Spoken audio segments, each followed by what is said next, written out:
Malam datang tanpa suara. Tidak terburu-buru, tidak menuntut apapun. Langit berwarna biru tua, hampir hitam, dengan bintang-bintang kecil yang tampak seperti cahaya yang sengaja diletakkan satu persatu. Udara terasa sejuk, cukup untuk membuat seseorang ingin menarik napas lebih dalam dari biasanya.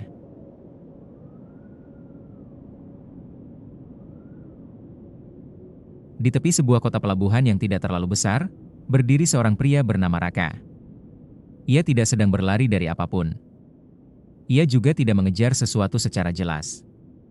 Namun di dadanya, ada perasaan yang tidak bisa dijelaskan dengan kata-kata. Perasaan bahwa ia perlu pergi, bukan untuk menemukan sesuatu, tetapi untuk berjalan.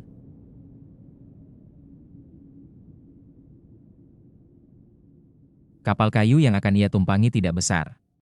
Catnya mulai memudar, beberapa bagian lambung terlihat tua, tetapi kapal itu kokoh. Lampu-lampu kecil di dek menyala redup, menciptakan suasana yang hangat. Raka melangkah naik, membawa tas kecil berisi pakaian, buku catatan, dan sebuah jam tangan lama yang sudah tidak ia pakai untuk melihat waktu. Hanya untuk mengingat bahwa waktu ada, tapi tidak perlu dikejar.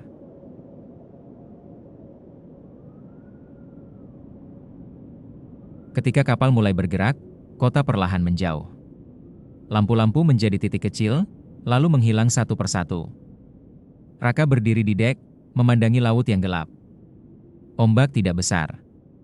Air bergerak pelan, seperti sedang bernapas.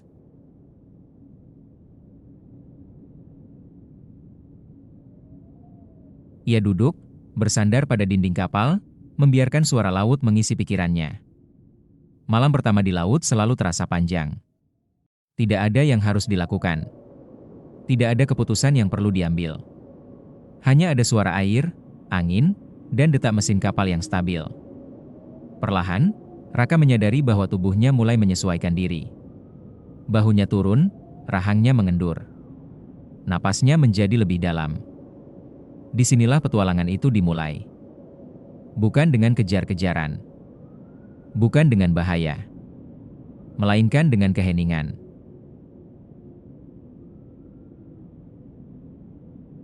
Pulau pertama, tempat angin berbicara. Kapal merapat saat matahari baru saja terbit. Pulau itu tidak besar. Pasirnya pucat, hampir putih. Pohon-pohon tinggi berdiri jarang, membiarkan cahaya masuk tanpa terhalang. Tidak ada pelabuhan.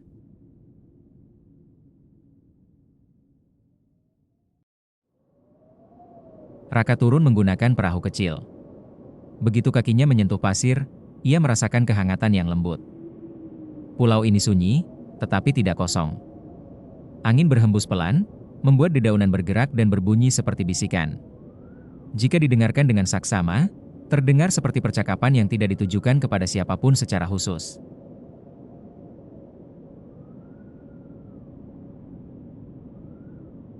Raka berjalan menyusuri pantai, lalu masuk ke jalur kecil di antara pepohonan. Langkahnya tidak cepat. Tidak ada alasan untuk tergesa.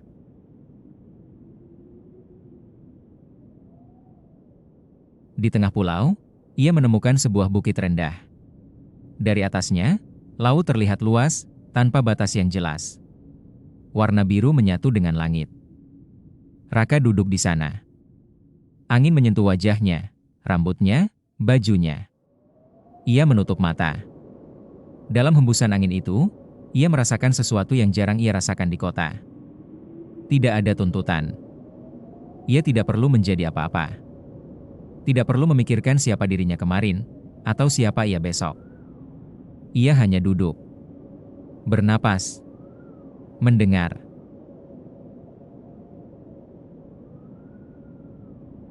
Saat matahari mulai meninggi, Raka turun kembali ke pantai.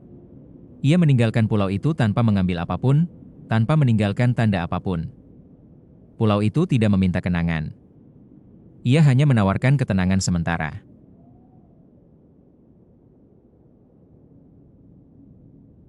Laut Tengah, malam yang panjang dan tenang. Perjalanan berlanjut. Hari demi hari berlalu tanpa kejadian besar.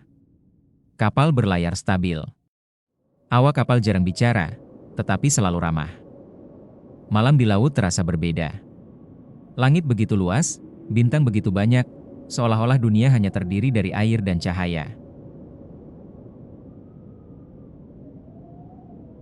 Raka sering duduk sendirian di dek, membungkus tubuhnya dengan selimut tipis.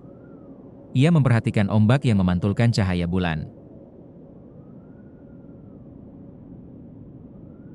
Di tengah malam seperti itu, pikiran biasanya datang tanpa diundang. Namun kali ini, pikiran-pikiran itu tidak berat. Ia memikirkan hal-hal kecil. Suara hujan di atap rumah lamanya. Aroma kopi di pagi hari. Tawa yang pernah ia dengar, entah kapan. Semua itu datang, lalu pergi. Seperti ombak. Dan Raka belajar sesuatu.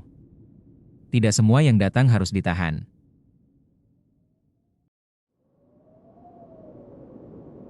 Pulau kedua, kota yang bergerak pelan.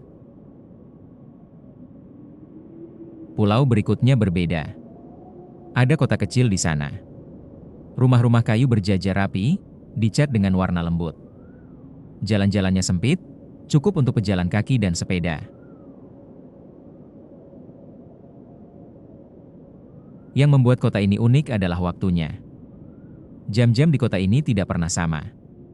Setiap rumah memiliki jam yang menunjukkan waktu berbeda. Anehnya, tidak ada yang terlihat bingung. Penduduk berjalan santai. Mereka berbicara tanpa tergesa. Toko-toko buka dan tutup tanpa jadwal pasti. Raka bertanya pada seorang wanita tua yang sedang menyiram tanaman. "Jam di sini tidak sama?" tanyanya. Wanita itu tersenyum. "Kami tidak hidup mengikuti jam," katanya. "Kami hidup mengikuti tubuh." Raka menginap di penginapan kecil. Tidak ada jam dinding. Tidak ada alarm. Ia tidur saat mengantuk. Bangun saat tubuhnya siap. Hari-harinya terasa panjang, namun ringan. Saat ia pergi, ia merasa seperti meninggalkan sebuah kebiasaan lama, kebiasaan mengukur hidup dengan menit dan detik.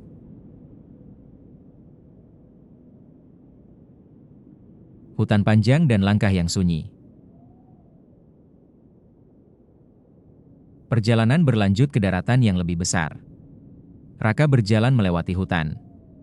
Pohon-pohon tinggi menaungi jalur tanah yang lembut. Cahaya matahari masuk di sela dedaunan, membentuk pola-pola yang bergerak perlahan seiring angin. Di hutan ini, suara langkah kaki terdengar jelas. Setiap injakan terasa nyata. Raka menyadari betapa jarangnya ia benar-benar merasakan langkahnya sendiri. Ia berjalan tanpa tujuan khusus. Kadang berhenti. Kadang duduk di batang pohon yang tumbang. Hutan ini tidak menakutkan. Tidak ada suara mengancam.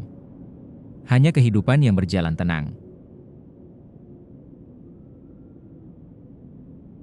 Saat senja tiba, ia menemukan tempat terbuka kecil. Ia berbaring di atas tanah, menatap langit yang berubah warna.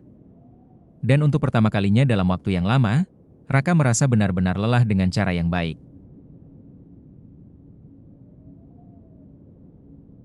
Gunung terakhir, tempat segalanya diam. Gunung itu tidak tinggi, tetapi jalurnya panjang. Raka mendaki perlahan. Tidak ada siapapun di sekitarnya. Udara semakin dingin. Napasnya terlihat samar. Di puncak, tidak ada pemandangan dramatis. Hanya hamparan awan di bawah dan langit luas di atas. Raka duduk. Ia membuka tas kecilnya, mengeluarkan buku catatan. Halamannya kosong. Ia tersenyum, lalu menutupnya kembali. Tidak semua perjalanan perlu dicatat. Beberapa hanya perlu dirasakan, lalu dilepaskan. Perjalanan pulang. Saat Raka akhirnya kembali, kota asalnya masih sama. Jalan-jalan, lampu, suara kendaraan, semua ada di tempatnya. Namun Raka berbeda. Ia tidak membawa peta. Tidak membawa oleh-oleh. Ia membawa sesuatu yang lebih ringan, rasa cukup.